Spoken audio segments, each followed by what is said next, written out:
திணிப்பது, சமஸ்கிருதத்தை திணிப்பது என்கிற இந்த நடவடிக்கை இந்தி பேசாத மாநிலங்களுக்கு தரப்படும் நெருக்கடியாகும். அத்தகைய முயற்சியை இந்திய ஒன்றிய ஆட்சியாளர்கள் கைவிட வேண்டும். இந்த மதவாத அரசியலுக்கு, வெறுப்பு அரசியலுக்கு, இந்தி சமஸ்கிருத திணிப்பு அரசியலுக்கு ஒருபோதும் தமிழ்நாட்டு மக்கள் இடம் கொடுக்க மாட்டார்கள்.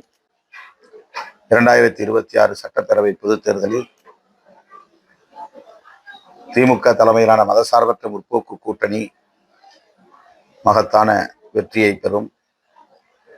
விடுதலை சிறுத்தைகள் கட்சி அங்கம் வகிக்கும் இந்த கூட்டணியின் வெற்றிக்கு தமிழகம் தழுவிய அளவில் மிக சிறப்பாக, தீவிரமாக களப்பணி ஆற்றுவோம்.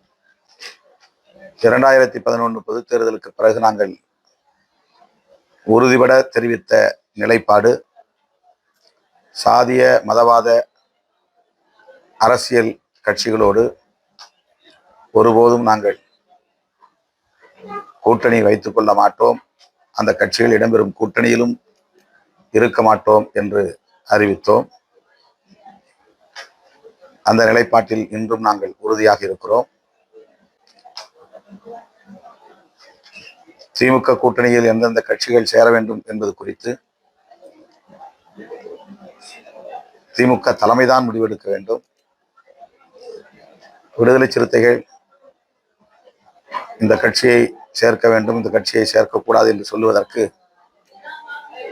எந்த அதிகாரமும் இல்லை, உரிமையும் இல்லை.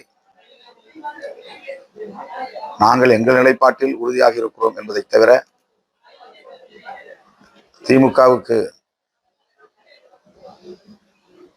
ஆலோசனை சொல்லக்கூடிய இடத்தில் அல்லது நெருக்கடி தரக்கூடிய இடத்தில் நாங்கள் இல்லை. எந்த ஒரு கட்சியின் மீதும் தனிப்பட்ட வெறுப்பு எங்களுக்கு கிடையாது.